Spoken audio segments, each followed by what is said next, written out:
Alrighty, so Breach is a mode that released with Marching Fire, and it is a popular mode, the second most popular Void 4 mode compared to Dominion, because who honest to God plays Tribute?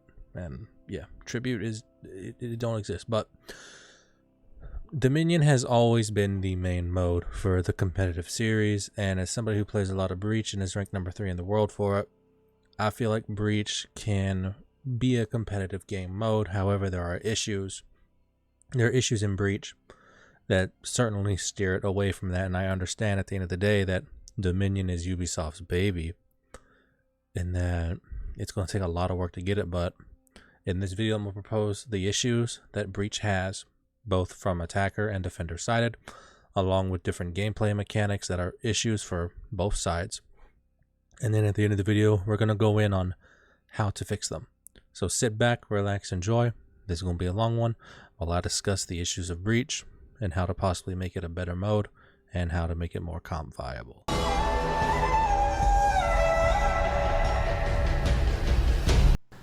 There are two teams, attackers and defenders. Defenders who must protect their castle and archer points and attack the ram, and if all else fails, protect the commander and deplete the attacker's tickets in the final phase. Defenders win by either destroying the ram or depleting all the attacker's lives in the final phase with said commander.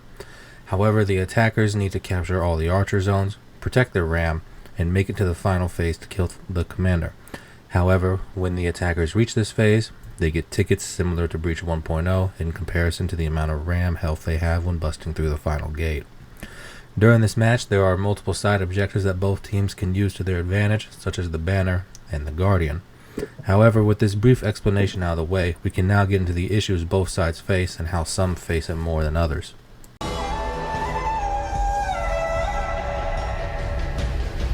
There are many mechanics that come into play in Breach. However, when comparing the mechanics that defenders have to the attackers, there is a clear distinction in who holds the power role and the mechanical advantage. The most common mechanic the player will see is the double boost icon, as it appears on both capturing zones and boosting the ram.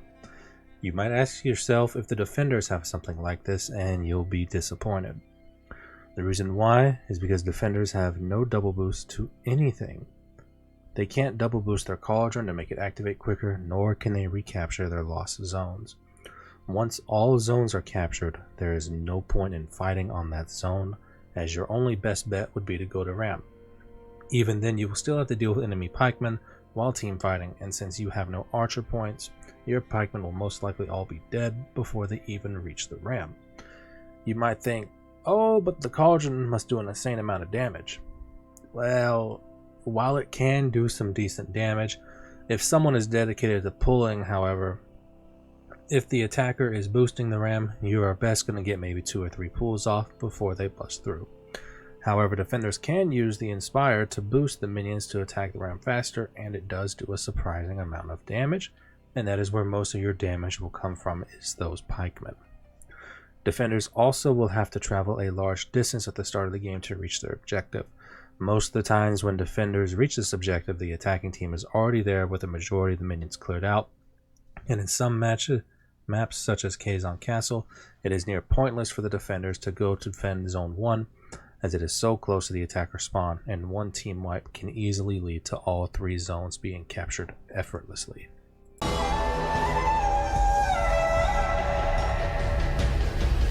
The attacking team has far less issues going against them compared to the defenders, as once all zones are captured, there is no need to go to them unless the ram is docked at the gate. The general issue that mainly comes up when playing attacker is how certain zones can be body blocked or have limited access that can lead to a drop kill, the most infamous one being Zone 4 on Walled City. Outside of the occasional bot glitching out when somebody leaves, most of your games as an attacker will go smoothly when you are grouped up with friends. You generally don't have to worry about any mechanical issues when playing the attacking team.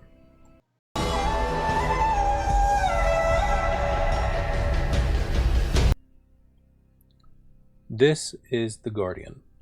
Any team can get him both attackers or defenders, and he only spawns in the second phase, and is considered a mini commander. He is neutral. Feats such as corruption will not affect the enemy team on him. What do you get for killing him? and what you get is what I consider to be the most broken buff in the game. You get revenge activation for 10 seconds, full health, full shield, unlimited stam, and the ability to one-hit clear pikemen, but not officers, for 2 minutes unless you die. The issue revolves in the unlimited stam.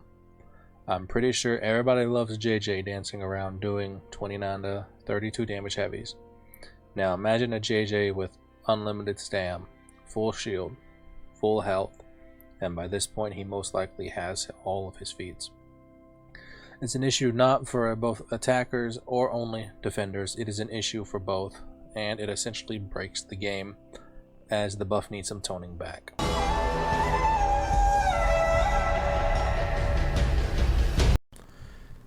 So you're a defender and you just fought long and hard to make it to the final phase with chances of winning to help your commander, and then you see this weeb and everybody's favorite MILF come up and ruin your day. Hero selection is a big issue in the final commander phase, with the two biggest culprits being Aramusha and Warmonger. If I had a comp team, Aramusha and Warmonger would be a must pick, or one of them would be a must pick considering how strong they are and how the commander's AI essentially gets broken by Warmonger's corruption. Not to mention, in this final phase, there is also a Ballista that can shoot the commander with no damage reduction, and if he gets stuck outside his safe zone and glitched out, that attacking team also has free reign with that Ballista.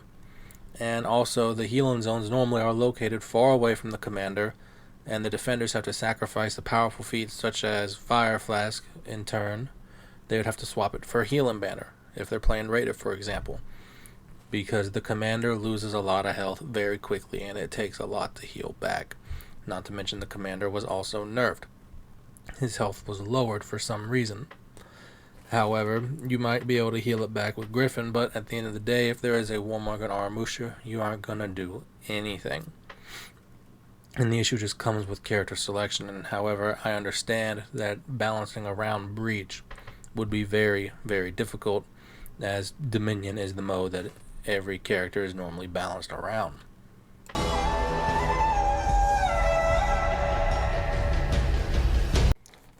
This section is more of a closing issue with smaller issues that could possibly be fixed, or ones that you might not notice as much. The two biggest ones being the RAM health to respawn tickets ratio and the ballistas.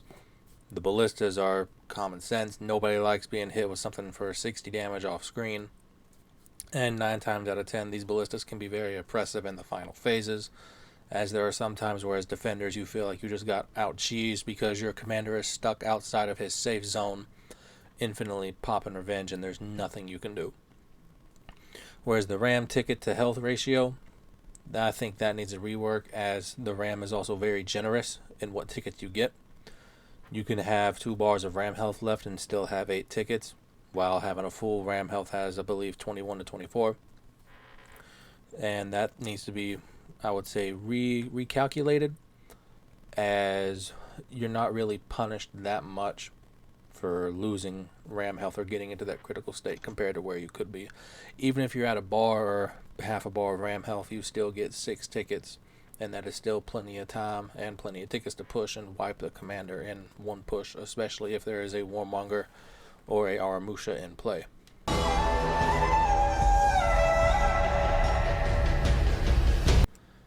There are possible ways to fix these issues outside of reworking it from the ground up, which would be a last resort and what I think it would ultimately have to come to. However, the way some of these issues could be fixed is allowing defenders to double boost the Cauldron, much like the RAM is double boosted. Allow the defenders to recapture zones and make some of the points more bigger that allows more access into it so body blocking does not become an issue. Take away the infinite stamina from the Guardian buff and remove ballistas and replace them with something else, like an extra health zone or another boost, such as another shield or a speed boost, etc. The final meat and potatoes would be the RAM to ticket ratio at the final phase, as I feel it is far too generous for what attackers can get away with, as 6 respawns with only a bar of RAM health is a lot, and you can do a lot of damage with that. The final update or fix that could possibly help the mode is to rework the commander's AI, give him more health, more moves, or even bring back his Fire Flask, as he is a very exploitable boss, and he is a bootleg Dark Souls 2 boss that you just bully with no remorse. Outside of reworking the mode from the ground up, those are the only solutions I can think of possibly. If any of y'all have solutions, let me know in the comments section down below. Subscribe to become a seal, baby. If you enjoy this type of content, let me know, and I'll see all y'all in the next one.